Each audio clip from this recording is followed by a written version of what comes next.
Welcome to You Can Do It Too, a podcast highlighting regular folks who followed their dreams and made it happen. I'm Joan Hutchinson, your restaurant maven. I've been described as a risk taker, though I never thought of myself that way. My mom always told me I could do or be whatever I wanted as long as I set my mind to it, and I believed her. I was an actor performing in theater in Orange and LA County, California, as well as music videos, commercials, and independent films. I also did stand-up in bars and clubs. Absolutely loved that. Afterwards, I ran a successful catering company that led to owning and operating a top 10 Orange County restaurant and catering venue. All this prior to earning a bachelor's degree in business management and marketing. You know what I learned by going to school after all of that? You don't need a degree to accomplish your dreams. You need drive, passion, and a belief in yourself. You also need some caring folks who support you and believe in you. I didn't need a formula to tell me how to properly staff for a week. I needed common sense and a deep care for creating outstanding dining experiences for my guests. Since then, I've gone on to work in country clubs, casinos, a culinary school, and now hotels. I've been coaching and consulting with salespeople and small business owners for the last few years and blogging with business advice. I just wanted to do more, to share more, to reach more of you. I decided to talk with folks I admire, lots of amazing 30-somethings, even some remarkable 20-somethings, and of course, more seasoned folks who kick ass at what they do, to show you that you can do it too.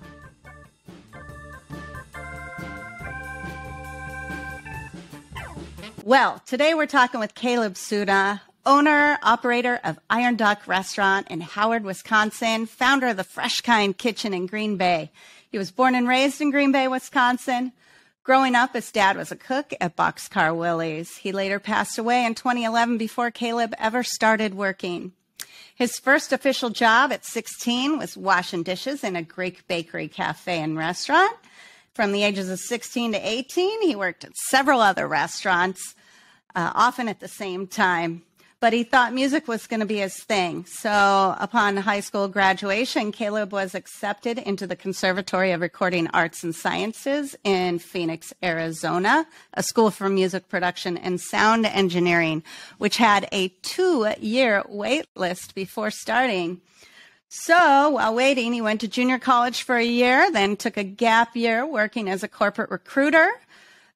Did some industrial manufacturing, and then went back to restaurants. A few weeks before going to the conservatory, Caleb decided music was a hobby and withdrew. He then attended Fox Valley Tech for culinary arts and hospitality management. That's when Caleb decided the restaurant industry was what he was meant to do. So he did his first internship with Chef Lawrence Hutchinson in Door County, Wisconsin. And then he learned that way more than he had in all the years before. He then worked at Republic Chop House with Chef Jack Wozniska, which I tried to say right, and at Hotel Northland, where he met his future partner, Chef Adam Hubscher. The following summer, he worked again with Chef Lawrence. And that's when he decided he was learning way more working than going to school. So the opportunity to buy Boxcar Willie's came up, and Caleb gave Billy a call. He didn't know how he would buy it. He just knew he would. He told Billy that he should take the restaurant off the market, and then panic set in. 1 week later, his now partner, Adam, contacted Caleb and asked if he wanted a partner. In early November of 2019, at 22 years old, Caleb purchased his first restaurant, Iron Duck, in Howard, Wisconsin. They had their grand opening January 2nd of 2020, and March 17th, the world shut down for COVID. They pulled through it. They're doing well, working on growth. And January 25th of this year, he opened his second restaurant, the FRESHKind Kitchen, with partners Russ Petruski and Diana Wong. Thanks so much for joining me, Caleb. Wow, I love your story for a lot of reasons.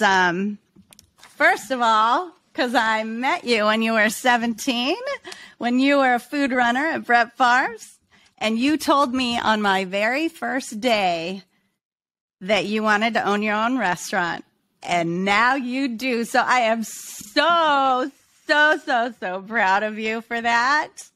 So proud. Well, so yay. Thank you. I'm still unable to hook us up to Facebook. I'm not sure what's going on. That's okay.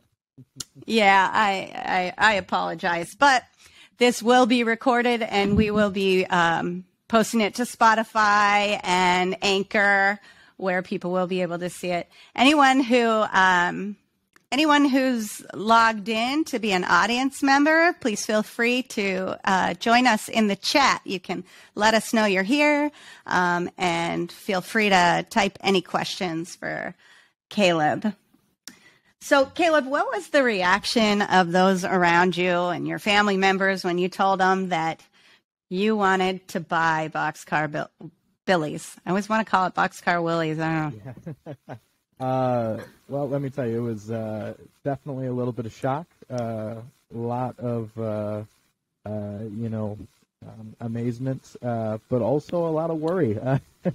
22 to purchase a restaurant is pretty intense, and I had been in it for a little while, and I had, tried really hard to learn as much as I could in that time, but, buying a first business and whatnot is definitely always a stressful time. And when you come from a family, most people in my family had never owned a business before, so to be going out on a limb like that, it worries most people. But they were all very, very excited, very, very supportive, and especially having my own kind of affinity with this building, people were very excited about it. So yeah, I think that's so great. It's kind of like the circle of life. It comes right back around.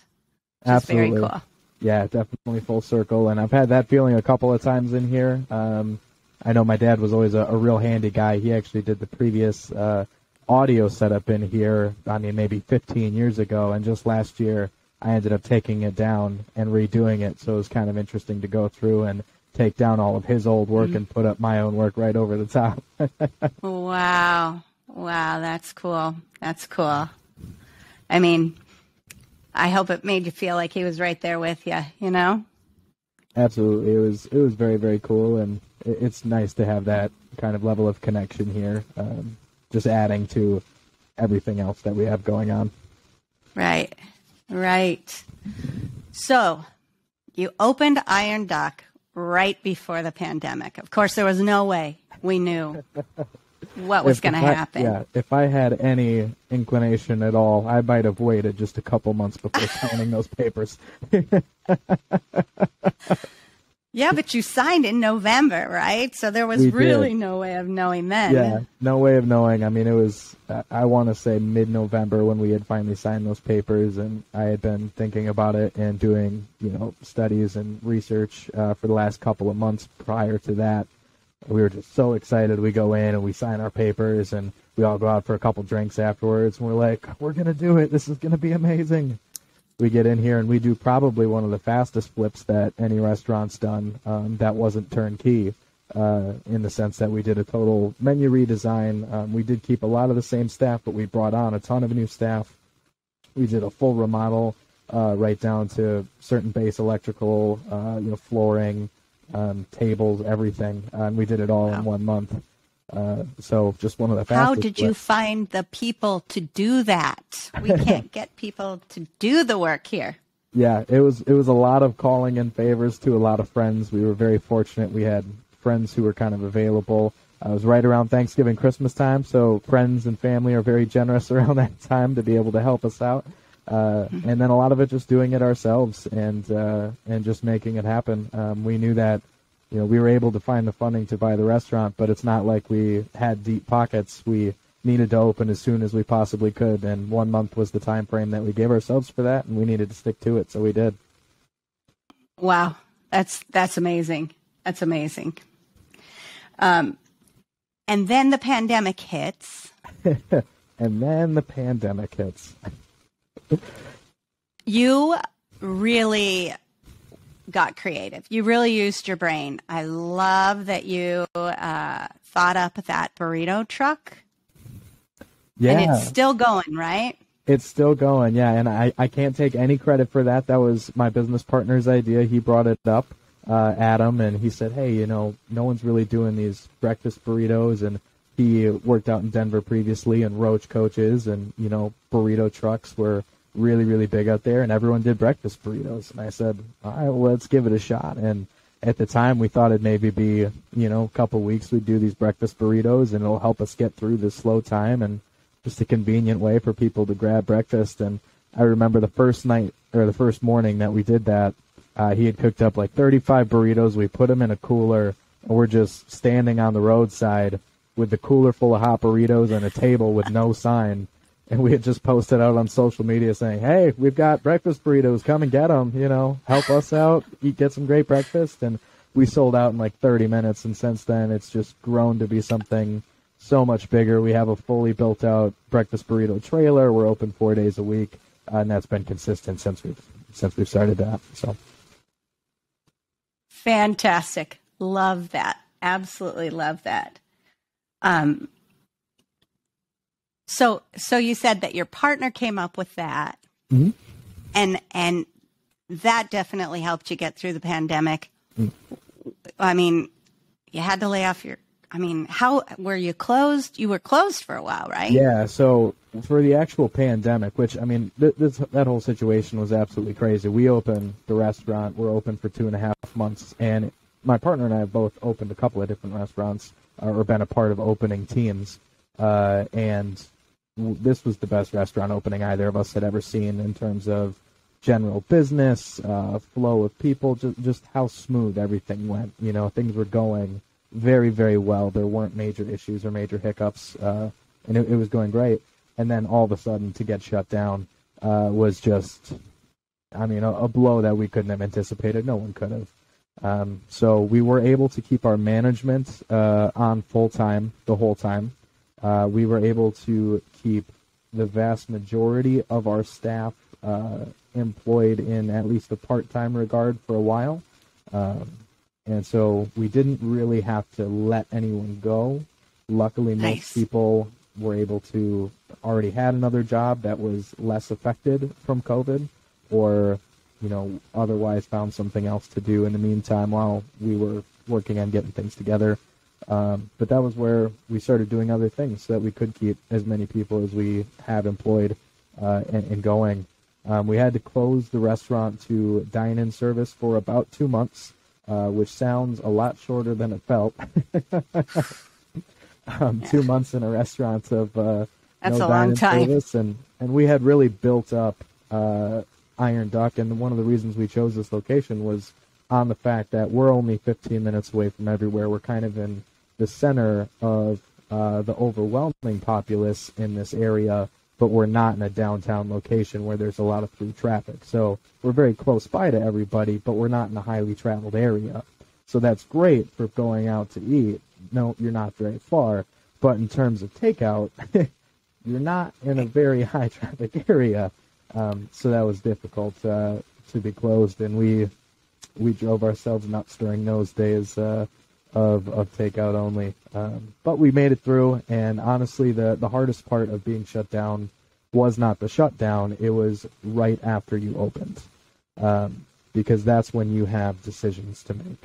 When decisions are out of your hands, yeah, it's a sucky time, but it's not nearly as stressful because there's nothing you can do. And there is a certain peace in knowing that there's nothing you can do versus now that you're open, okay, hey, you're allowed 50% dining capacity.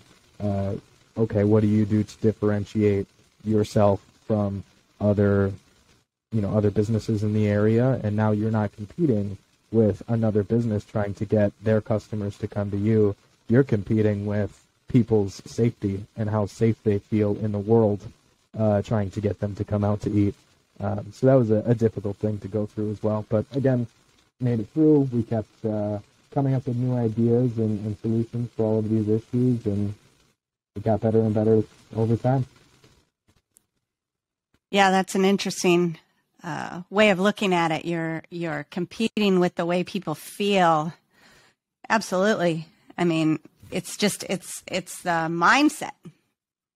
Absolutely, yeah. And it's nothing that anyone in our industry ever had to think of before, really, because the only thing that you're thinking about is how many customers can you get in through the door, where are you taking them from? You're either, previously just getting people who were looking to go out to eat, so you're trying to be their best option of the evening, so you're just competing with the other restaurants. But when you are trying to convince somebody who, in the middle of a pandemic, maybe doesn't feel safe going out because they're afraid they're going to catch COVID, you're competing with their sense of well-being and their sense of safety to come to your establishment, at least to get some food to go, but ideally to dine in and actually drink beverages and enjoy their time here. And that was difficult. Wow. Yeah. Wow, I'm amazed that you were able to keep your crew. That says something about your management style. It was nice to be able to keep the team here, and I think that was really where we kind of focused during that shutdown. Is as much as it was negative for us and it was difficult for us as owners, your team is your everything. It's not just us out here doing anything. In fact, the vast majority of the time we aren't doing the direct service to guests and to people. So if you don't have your team, I mean, that's who makes your culture. It's who makes your business. And that's why it has to be your most important thing. So we really tried to make that the most important thing and keep people working and keep them here. Because if you don't have that, then you're not going to have much of a business at all. Right. Right. What do you think? So that just makes me think that there is something in your management style that makes people want to be there for you. I mean, you've obviously created a sort of loyalty. There was this massive exodus from the hospitality industry, but you were able to keep your crew. What is it that you're doing? Give me the scoop. I think it's a significant amount of mutual respect. And really valuing every person for who they are, what they bring, but also just knowing that the people in this industry for so long, people have been mistreated or brushed to the side or just not seen or viewed as important. And even if they are all of those things, sometimes they just don't feel heard. And I think that's more important than anything. I mean, we pay as well as we can, but we're not, out here paying six figures for jobs. I mean, we're in line with everyone else, but it's not like we're paying necessarily more than that. I think it's just the ability to make people feel like they're a part of a team, make sure they feel heard and safe, to know that we have their back. One thing that we implemented was no questions asked mental health days. At any point in time, you are allowed to call me and say, hey, you know what, I cannot do it today. There's just a lot going on, and I need to take today just for me. No questions asked. You have today off. I'll cover your shift myself. That's not a problem. Obviously, if that turns into a bigger thing where it's an issue over and over and over again, we're going to do what we can to try to help you to feel better or maybe resolve that issue. But that's really it. Is I feel like, built up that trust with the staff, and they know that we are there for them, and so they want to be there for us, and we appreciate that. Yeah. Wow. Excellent. So was there a mentor or a group that you turned to for help when you were, first of all, I know that you are an outstanding networker. That's something that you are very good at. I do like to gab. But it's so important in business. And you're very good at it. But do you have like a mastermind group, or do you have a group of people that you work with that towards business goals? Do you have a coach? So I don't have anything formal. It's all just kind of my own amalgamation of, I guess, people I've collected over the years that I've kind of now held in regard as my group. And people that I talk to about business and whatnot. So there's a few people that I would definitely have to talk about. I would say first and foremost is actually my barber, Hansel Kennedy Jr. Uh, he owns Hand Can Barbershop. And when I first started going to him, and this has got to be 5 or 6 years ago when I first started seeing him, and he was just in this tiny little rinky-dink shop in middle of bum nowhere, Green Bay. And now he's got multiple shops all over, like covering 30 miles. He's the official barber of the Green Bay Packers. He's got multiple different businesses. I mean, he's crushing it. And so we've kind of come up together through this thing, but he was definitely always one step ahead of me, and it was really cool to be able to talk to him about business and to get his views on things, and for him to kind of give advice on just business and networking. He's also a very network savvy guy. So he was definitely one person. My friends Kylie and Orlando, they actually own a nutrition club here in town. They've always been very business focused, and their level of discipline and effort and ethic is one thing that's always kind of inspired me, and I admire. And I felt was instilled into me to keep that level of discipline. And then another would be, I don't know if you might recognize this name, Chef Lawrence Hutchinson. The gentleman who, I mean, he taught me how to cook, and prior to that, I mean, I make food, but I couldn't cook.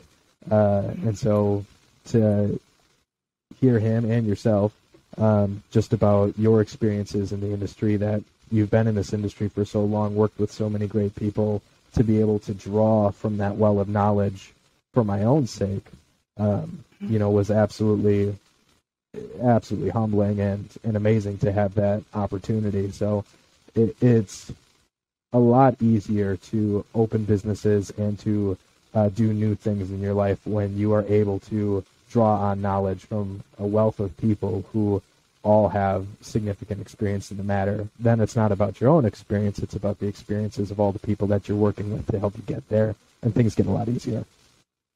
Yeah. Awesome. Talking about that.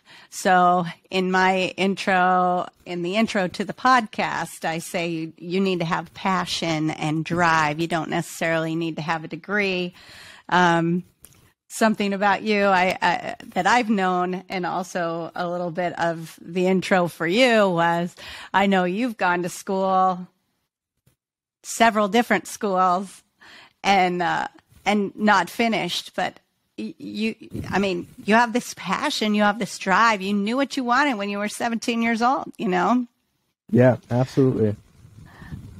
I mean, if you know the right people and can ask the right questions, right? And something else that you said was that you try to learn as much as you can in each place that you've worked. I don't think that's a common thing. See, that was something that always confused me while I was growing up, is everywhere that I've ever worked, I've always tried to find something that I could take with me, or a lesson or a skill that I could learn that was going to help me get further and better myself. And everywhere I've worked, I've always wanted to be the best that I could possibly be at what I was doing. And I rarely compared myself to others in that particular job or position or business. It was more so about being the best that I knew that I could be. So my first job, even washing dishes, I worked for we'll call her a disciplinarian. She was incredibly authoritative, the woman who owned the business. And it was intense, and that was where I really, it was difficult. I was a dishwasher, and in the year and 3 months that I had worked there, I had trained 17 other dishwashers, and they had all left. Oh my gosh. Because it was a very difficult working environment. And I took that as an opportunity to keep my head down, grind harder, and really learn about work ethic and working as hard as you possibly can for as long as you possibly can, learning time management and when to restrict yourself socially and in efficiency. And then in every job that I've ever had, I've just always found that. Industrial crate manufacturing, I learned efficiency. For sure. One extra step was a step too many that you didn't need to take, and that was drilled into me. Corporate recruiting was where I learned about rejection. People are going to tell you no all the time, and that shouldn't be something that you need to be afraid of. There's only so many no's before your next yes. And if you knew that, you'd be very anxious to get to your next no, because eventually that's going to be a yes. So, love that. Yeah. I had just heard that on another podcast, actually. That's awesome.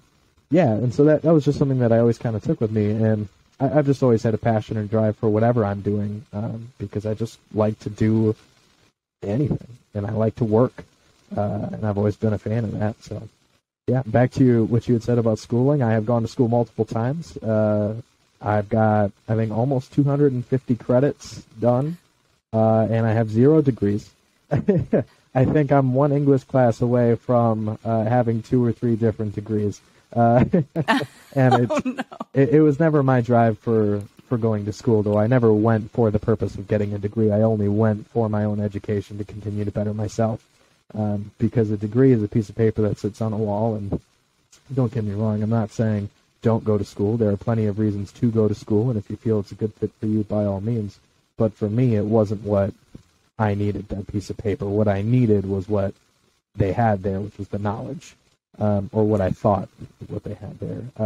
And as I later found out, I did learn some things, but it wasn't everything that I needed. And I found those other things in the actual work, and that's where I preferred to learn it. Mm-hmm.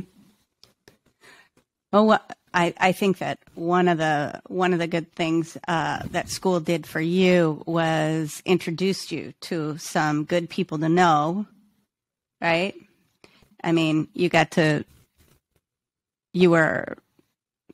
meet some big personalities in the industry, right? That you can kind of network with when you need to. Absolutely.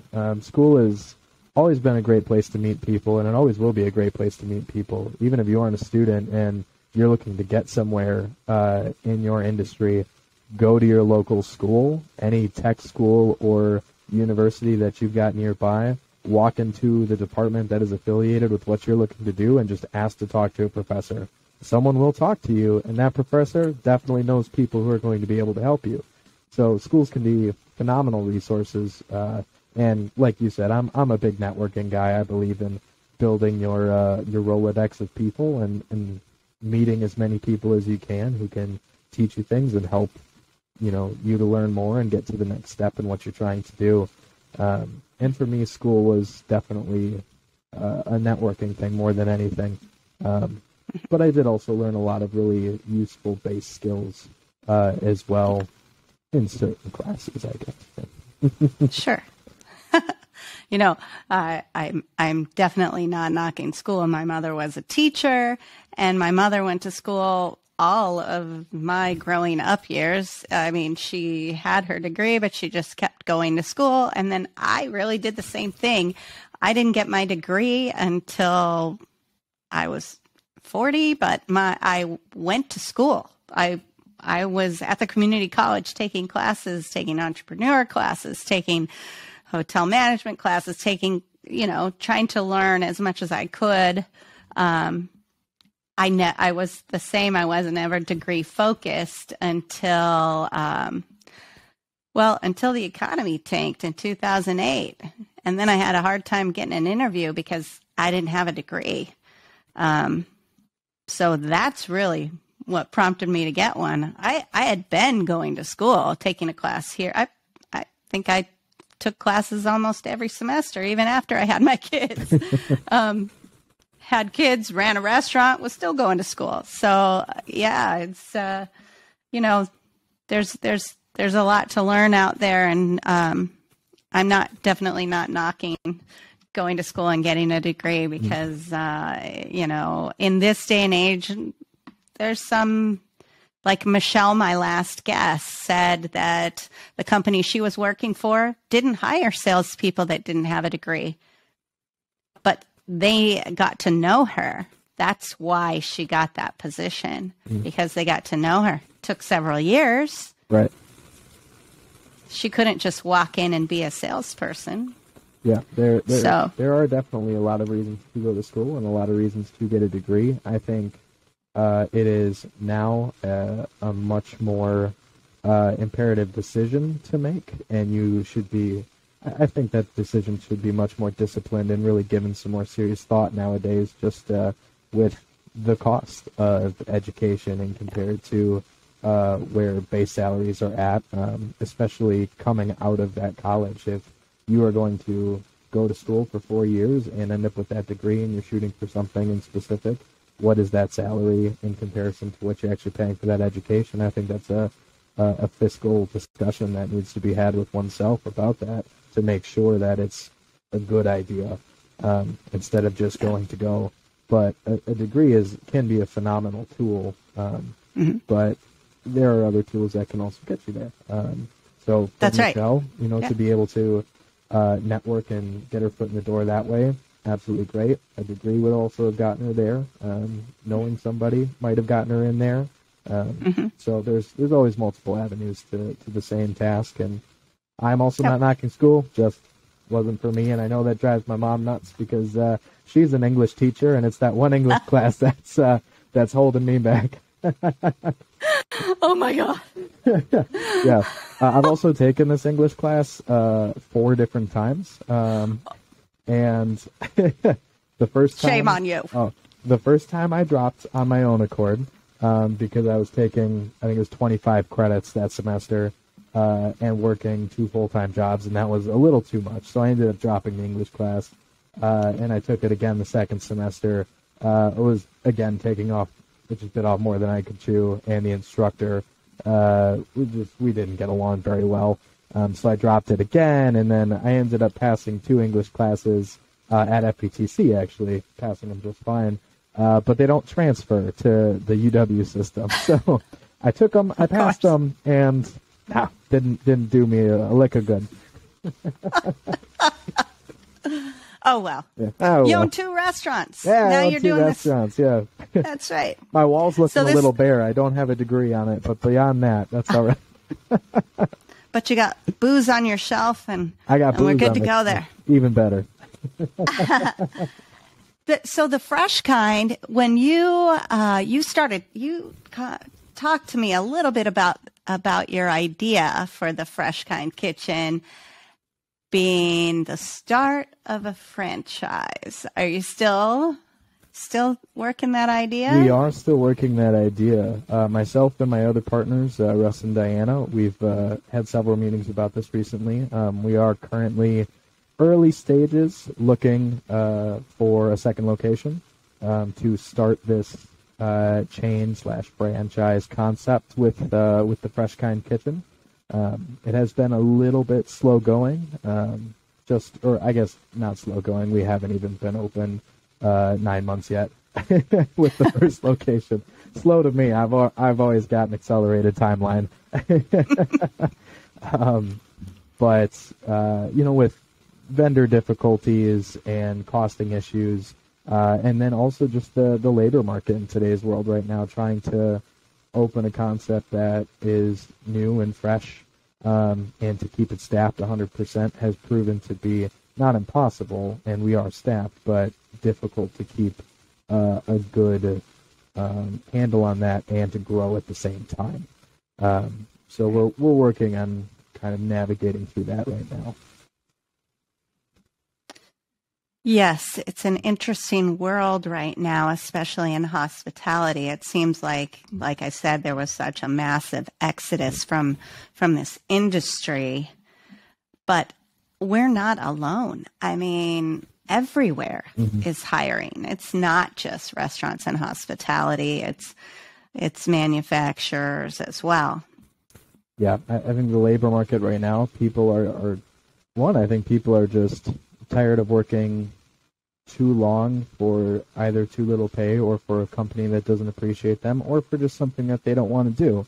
And after coronavirus and the lockdown, I think it was just a giant wake-up call for a lot of people that they would rather be doing something they enjoy or for a company that enjoys having them.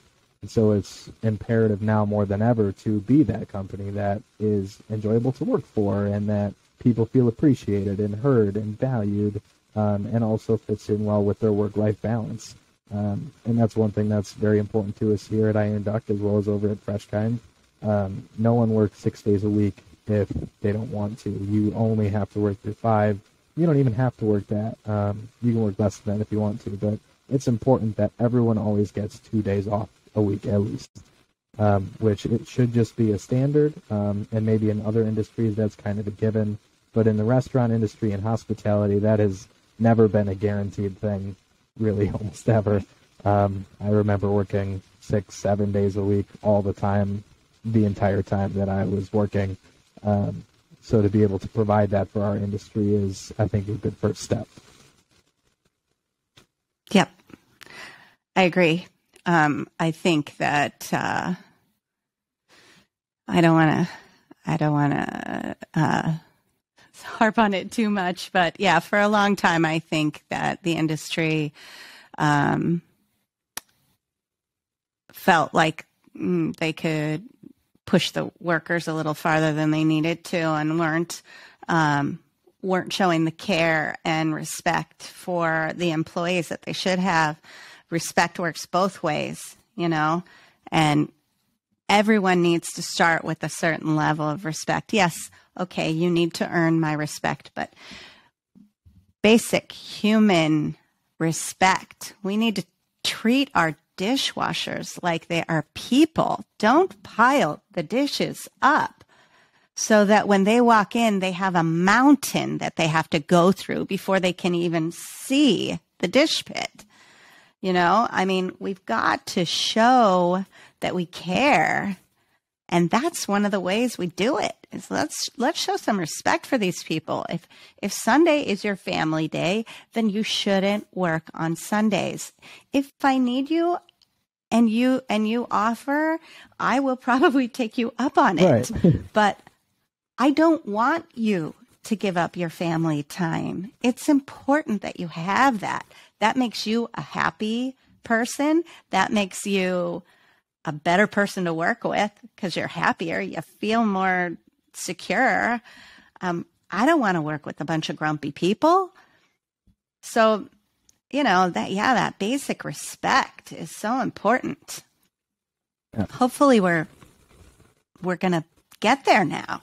And it's too bad that it took this massive loss of employees to teach us that. Yeah, absolutely.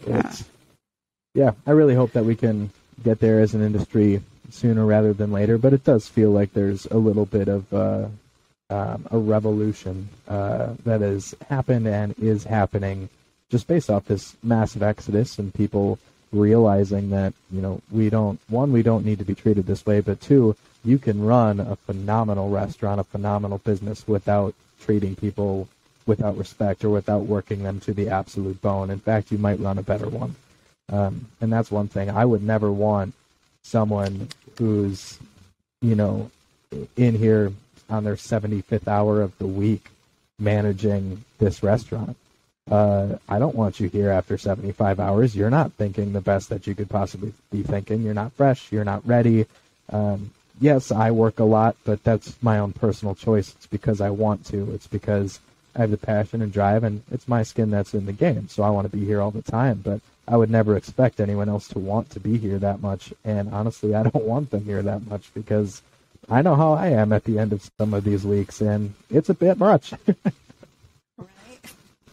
Right. It only adds to those scary temperaments that the restaurant industry is so well known for. Absolutely. All right.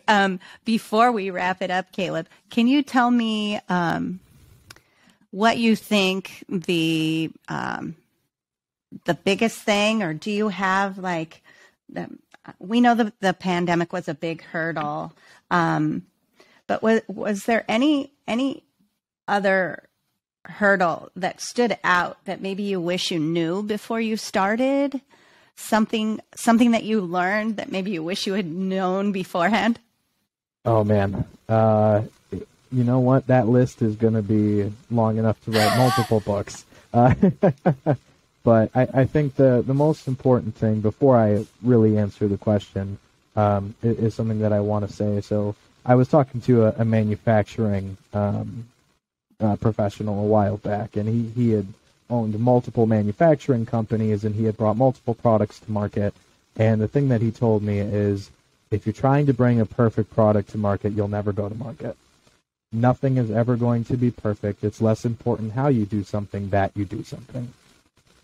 So that was something that I kept in mind. And when I purchased this place, I was like, okay, is it going to be perfect? Most definitely not. I'm 22. I have never owned a business before. I had zero experience with the back office side of things, licensing, paperwork, bookkeeping, any of that. I had never done a lick of it.